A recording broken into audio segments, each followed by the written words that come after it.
9-годишно дете одземено од родителите во Кочани за да не питачи по кочанските улици сега бара милостина по скопските.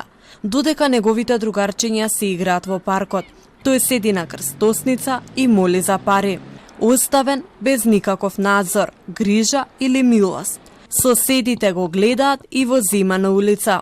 Раскажуваат дека минатата зима бил 4 часа надвор со температура, но немало кој од одговорните да го прибере. Полицијата кревела раце затоа што старателот му е во Кочани.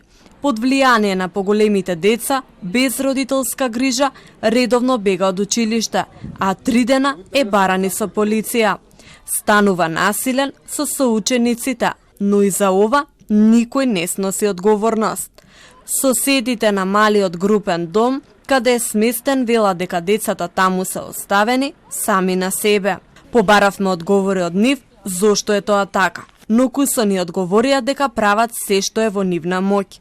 Таму се сместени 7 деца.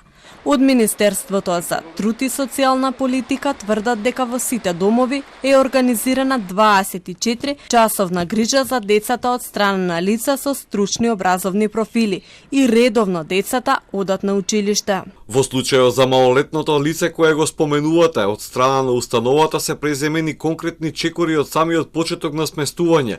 Детето е вклучено во редовен образовен процес, здравствена заштита, се работи на негово превоспитување, имајќи предвид дека претходно се нотира од органот за старателство проблемот со питачење.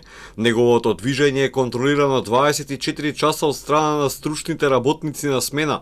Самоволните напуштање на домот кој што детето ги бележи во последните неколку месеци од страна на стручните работници во установата се уредно пријавувани до полициска станица. Што се однесува до одговорноста, од Министерството тврдат дека одговорен е старателот кој е во Кочани, затоа што детето е таму родено. Ова не е единствениот проблематичен случај од групните домови. За низа други примери говори извештајот на Народниот правобранител. Во одредени средини да има проблеми, има злоупотреби со овие деца и ние често пати се обраќаме до центрите за социјална работа, Министерството за труд, но и другите органи кои постапуваат за елиминирање. Малите групни домови беа формирани пред неколку години од поранешната министерка за труд и социјална политика Мила Царовска, која ги промовираше како институции кои треба да пружаат грижа подобра од домовите за деца без родители.